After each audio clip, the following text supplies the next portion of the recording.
শামীম, যদি একটু নাহিদ রানাকে নিয়ে কথা বলি, এই বছরই তার ডেবিউ হয়েছে টেস্টে এবং তিনি অলরেডি 5 পেয়ে গেছেন বিদেশের মাটিতে, এবং তার যে গতি, সে যেভাবে আসলে ওয়েস্ট ইন্ডিজের ব্যাটারদেরকে চেপে ধরেছে, এবং সেটার প্রভাব তো এখনো আসলে তাদের মধ্যে আছে, তাদের বোলারদের মধ্যে। কেমার রোচকে তিনি আসলে তার বাউন্সারে আঘাতপ্রাপ্ত হয়ে চলে গেছেন, এবং কেমার রোচ এখনো পর্যন্ত বোলিংয়ে আসতে পারেননি, মানে তৃতীয় দিনে আসতে পারেননি। এটাও তো একটা ব্যাটারদের জন্য একটা স্বস্তির জায়গা হয়ে কাজ করেছে।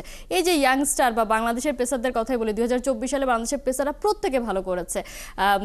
হাসান মাহমুদ এবং তাসকিন তো সবসময় ভালো করেন, তিনিও ক্যারিয়ারের প্রথমবার 5 পেয়েছেন।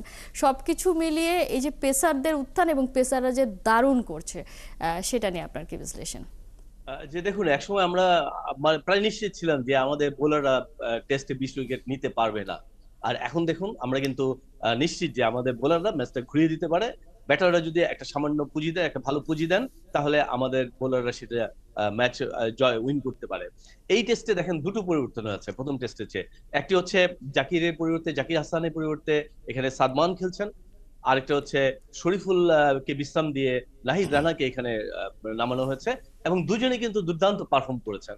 বিশেষ করে নাহিদ রানা, সে 5টি উইকেট নিয়েছে, 5 পেয়েছে, কিন্তু তার এটার চেয়েও বড় কথা, তার যে বোলিং এর যে গতি, যে ছন্দ, যে ডেভাস্টেটিং ধ্বংসাত্মক যে একটা ইমেজ, সেটা কিন্তু একটা বাংলাদেশের জন্য খুবই আশাপ্রদ, আশা জাগানিয়া আহ, ব্যাপার, এবং সেই সঙ্গে প্রতিপক্ষের জন্য একটা ভীতির কারণ। আমরা দেখেছি ওয়েস্ট ইন্ডিজের ব্যাটাররা কিভাবে তার এই বোলিং এর সামনে অনেকটা মানে কি বলবো, যে তারা ভীতির মধ্যে রয়েছেন, অনেকটা আটকে আছেন, তারা তাদের খোলস ছেড়ে বেরিয়ে আসতে পারছেন না, তারা খুব স্লো গতিতে রান করছেন।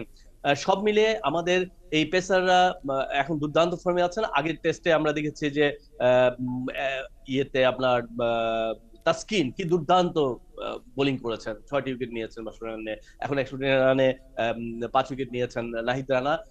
সেটির সঙ্গে দেখবেন যে হাসান মাহমুদ, সেও কিন্তু ভালো করছে।